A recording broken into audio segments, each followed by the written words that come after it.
साथियों, कोई भी इलाका या क्षेत्र केवल भौगोलिक क्षेत्र नहीं होता है। यह जीते जाते इंसानों की विरासत होता है जो कई पीढ़ियों से अपनी सांस्कृतिक धरोहर की रक्षा करते हैं।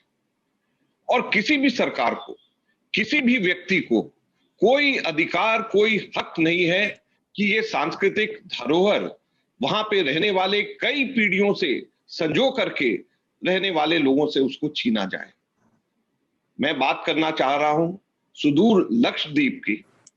मात्र 30 स्क्वायर किलोमीटर के आबादी में रहने वाले 10 हमारे छोटे छोटे द्वीप, 36 में से केवल 10 द्वीपों में 30 स्क्वायर किलोमीटर में रहने वाले 65,000 लोगों की मैं बात कर रहा हूं। इनके सांस्कृतिक धरोहर के ऊपर आज हमला हो रहा है। आज हम इसकी बात करना चाहते हैं।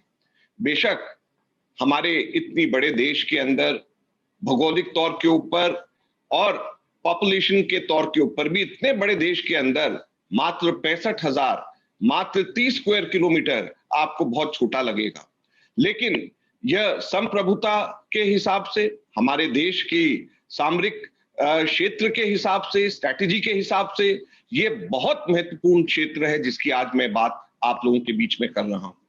लेकिन सबसे पहले वहां पे जो एडमिनिस्ट्रेटर हैं प्रफुल्ल खोडा पटेल, जो लक्षद्वीप और दादर और नगर हवेली दोनों के एडमिनिस्ट्रेटर हैं, इनके बारे में सबसे पहले मैं आप लोगों से चर्चा करना चाहूंगा। और इसके अंदर मैं बात करूंगा पूर्व गृह राज्य मंत्री होने के नाते। प्रफुल्ल खोडा पटेल लक्षद्वीप के 35वें एडमिनिस्ट्रेटर हैं और आजादी के बाद से लेकर के अब तक इनसे पहले 34 और प्रशासक एडमिनिस्ट्रेटर्स में से ये पहले एडमिनिस्ट्रेटर हैं जो कि सिविल सर्विसेज के या आर्मी बैकग्राउंड के नहीं, जो विशुद्ध तौर के ऊपर पॉलिटिशियन है, पॉलिटिकल आदमी है और वहां पर एडमिनिस्ट्रेटर लगाए गए। ये अमित शाह साहब के बाद में गृह मंत्रालय हमारे गुजरात के अंदर संभालते थे और वहां से फिर उसके बाद दादर नगर हवेली गए, जहां पर पासा रेगुलेशंस के तहत हमारे एक मेंबर ऑफ पार्लियामेंट ने जब धमकी इनसे मिली और आत्महत्या फरवरी में करी तो ये चर्चा में उस वक्त भी आए थे। लेकिन आज प्रश्न ये उठता है कि एक गृह मंत्री रहे हुए व्यक्ति कैसे एडमिनिस्ट्रेटर लक्षद्वीप के रह सकते हैं जो कि जॉइंट सेक्रेटरी को मिनिस्ट्री ऑफ होम अफेयर्स में रिपोर्ट करते हैं। और इसी वजह से इससे पहले जितने भी एडमिनिस्ट्रेटर, चाहे लक्षद्वीप के चाहे दादर नगर हवेली के लगाए गए, वो सबके सब या तो रिटायर्ड ब्यूरोक्रेट्स होते थे या वो ब्यूरोक्रेट्स होते थे जो joint secretary government of India से नीचे के पद के ऊपर रहते थे, क्योंकि वो जॉइंट सेक्रेटरी को वो सीधे के सीधे रिपोर्ट करते। गृह मंत्री गुजरात जैसे प्रदेश का joint secretary government of India को कैसे रिपोर्ट कर रहा है और कैसे अपने जो प्रोटोकॉल है उन सब चीजों को छोड़ करके इस जगह के ऊपर आए हैं, सिर्फ दो कारण से। एक तो अपनी राजनीतिक आकाओं की जो सोच है उसको पूरा करने के लिए, और दोनों जगह के ऊपर जो कॉमन चीजें हैं कि दोनों जगह के ऊपर भाजपा के वहां पर कोई भी लोकसभा जीते नहीं है, ना भाजपा के वहां पर अभी लोकसभा के सदस्य हैं। लेकिन जो सबसे खराब चीज है, जो हमारे यहां पर जिस तरीके से जो तीसरा पहिया हमारे डेमोक्रेसी का है, हमारे जिला स्तर के ऊपर जिला पंचायत और ग्राम पंचायत, उनके पास में जो पावर्स थी वो इन्होंने और इनके पहले प्रीडिसेसर्स ने 5 जो मेन चीजें हैं जिसके अंदर departments, animal husbandry, fisheries, agriculture, health और एजुकेशन, ये पांचों के पांचों डिपार्टमेंट्स हमारे वहां से जिला पंचायत और ग्राम पंचायत से छीन लिया। तो आप सोचिए, जब एनिमल हस्बेंड्री नहीं, फिशरीज नहीं, एग्रीकल्चर नहीं, हेल्थ नहीं, एजुकेशन नहीं, जो इससे पहले वहां पे था, और वहां पे कोई और चुने हुए सीधे के सीधे वहां पर व्यवस्था नहीं है, तो वहां पर सीधे जो चुन करके आए हुए लोग हैं उनके ऊपर सीधे के सीधे ये हमला। लक्षद्वीप में जैसे मैंने कहा 36 छोटे छोटे द्वीप हैं जिसमें से केवल 10 द्वीपों पे लोग बसते हैं। और लक्षद्वीप के अंदर नशाबंदी, जहां पर लोग रहते हैं वहां पे नशाबंदी है। वहां पर आप शराब नहीं, ना तो खरीद सकते हैं, ना वहां पर आप शराब पी सकते हैं। तो नशाबंदी, जहां पर जिन जगहों के ऊपर लोग नहीं रहते हैं, जो अनइनहैबिटेड हाईलैंड्स हैं, वहां पर आप जो है नशाबंदी वहां पर नहीं है, वहां पर आप जा सकते हैं। लेकिन जहां पर लोग रहते हैं वहां पर उन लोगों की कल्चर की रक्षा करने के लिए, उनकी संस्कृति की रक्षा करने के लिए वहां पर इस चीज को सुनिश्चित किया गया कि वहां पर नशाबंदी रहे। लेकिन हमारे वो एडमिनिस्ट्रेटर जो गुजरात से आते हैं, जहां पर खुद नशाबंदी है, उन्होंने आते ही यहां पर जो 10 ऐसे द्वीप हैं, उनमें से 3 बड़े द्वीपों में से नशाबंदी हटा दी। सबके सब लोग वहां पर परेशान हैं, दुखी हैं, प्रदर्शन कर रहे हैं, लेकिन जो प्रदर्शन करता है उनके खिलाफ में उठा करके उनके खिलाफ केसेस दायर कर दिए जाते हैं। और साथ में जनवरी के अंदर prevention of anti social activities का पासा रेगुलेशंस का वहां पर नोटिफिकेशन करके, ड्राफ्ट नोटिफिकेशन करके उसको शुरू करा जा रहा है।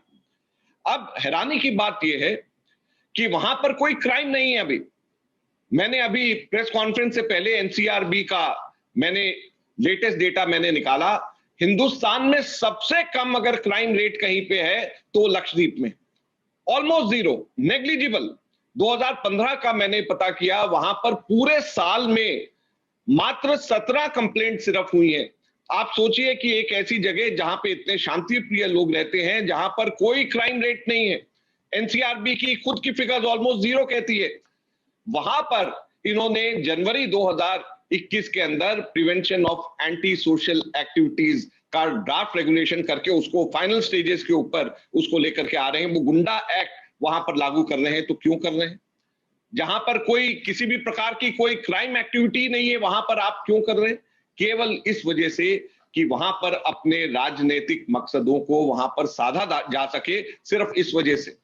और इस पासा एक्ट के तहत 1 साल के लिए कैद हो सकती है बगैर किसी ट्रायल के, और नॉन बेलेबल सीआरपीसी भी उसके ऊपर लागू नहीं होगी। अगर एडमिनिस्ट्रेटर या उसकी कमेटी की इच्छा हुई कि किसी आदमी को जेल भेजना है, तो 1 साल बगैर बेल करे, बगैर किसी ट्रायल के, बगैर सीआरपीसी के लागू करे, उसको सीधे उठा करके जेल में डाला जा सकता है। तो ऐसा क्यों वहां पर हो रहा है? पासा एक्ट के साथ साथ में एक draft Lakshadweep development authority regulation 2021 का अभी अप्रैल के अंदर उसको लाया गया है, और उसका 19 मई के लास्ट डेट खत्म हो गया। लोगों को ऑब्जेक्शन मांगे गए, लोगों को ऑब्जेक्शन उसके अंदर कहा गया, और इसके अंदर किसी भी व्यक्ति को जहां पर एडमिनिस्ट्रेटर की इच्छा हो तो उसको उसके घर से बेघर करा जा सकता है, उसकी जमीन एक्वायर करी जा सकती है, और वहां पर कहीं पर भी उसके ऊपर कोई भी कार्रवाई हो सकती है। कोई भी उसको पकड़ने वाला नहीं है, कोई भी उसको पूछ भी नहीं सकता। ये draft Lakshadweep development authority act ये कहता है।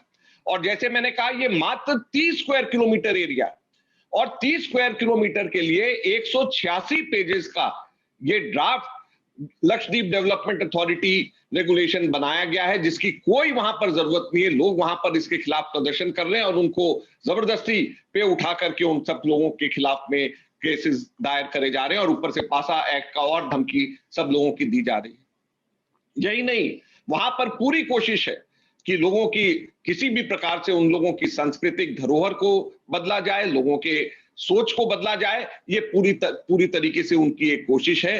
ये बड़े दुख की बात है। हमारे जो मछुआरे वहां पर हैं, ये बेपुर पोर्ट जो कि केरल के अंदर लगता है, वहां से लगातार कई सालों से, कई दशकों से, बल्कि कई सेंचुरी से वहां पर जो है वहीं से, उसी जगह से, बेपुर पोर्ट से ही सबके सब व्यापार करते हैं। अब प्रशासन ये कह रहा है कि बेपुर पोर्ट छोड़ दीजिए केरल के साथ में, अब उसकी जगह मैंगलोर पोर्ट से आप जाकर के करें, और इसके अंदर भी छिपी हुई साजिश है जो कि वहां के मछुआरों को तंग करने के लिए 2000 कॉन्ट्रैक्ट लेबर को वहां से हटा दिया गया है सरकार के द्वारा। और ये पहला कदम है कि वहां पर लोकल लोगों को हटा दिया जाए, और इसके लिए भी वहां पर बहुत बड़ी लोगों के अंदर नाराजगी। हमारे जो छोटे छोटे मछुआरे हैं, उन लोगों ने अपने छोटी झोंपड़ियां और छोटे सामान, नेट्स और दूसरे और इक्विपमेंट्स रखने के लिए, मछुआरों के लिए उन्होंने जो लगाए हुए थे, रखे हुए थे कोस्टल एरिया के नजदीक में, प्रशासन उन सबको एक एक करके वहां से हटा रहा है। तो ये वहां के मछुआरे भी शोर मचा रहे हैं, आवाज उठा रहे हैं, लेकिन उनके खिलाफ में भी लगातार कोशिश करी जा रही है, उनको भी दबाने की कोशिश करी जा रही है। तो आज जब पूरे के पूरे साउथ के अंदर, केरल के अंदर मुख्यमंत्री समेत हमारे खुद के एमएलए समेत, हमारे मेंबर्स ऑफ पार्लियामेंट समेत, कल रात को केसी वेणुगोपाल जी ने, हमारे महासचिव जो ऑर्गेनाइजेशन के इंचार्ज हैं, उन्होंने खुद राष्ट्रपति जी को चिट्ठी लिखी है और उन्होंने कहा है कि एकदम से ये दोनों के दोनों जो ड्राफ्ट रेगुलेशन है इसको वापस लिया जाए और साथ के साथ में इस एडमिनिस्ट्रेटर को वहां से हटाया जाए। तो जब वहां पर इतनी बड़ी तादाद के अंदर लोग इस बात को उठा रहे हैं, आज एआईसीसी के माध्यम से, मैं आप सब लोगों के माध्यम से, हम लोग कांग्रेस पार्टी ये कहना चाहती है कि इस एडमिनिस्ट्रेटर को, प्रफुल्ल पटेल को एकदम से वहां से वापस लिया जाए और ये जो दोनों ड्राफ्ट रेगुलेशंस हैं, इन दोनों ड्राफ्ट रेगुलेशंस को निरस्त किया जाए, क्योंकि ये हमारे उस इलाके के अंदर रहने वाले लोगों की सांस्कृतिक धरोहर के ऊपर एक तरीके से हमला है और इस हमले को हम कांग्रेस पार्टी कभी भी सहन नहीं करेगी, ये हम कहना चाहते हैं।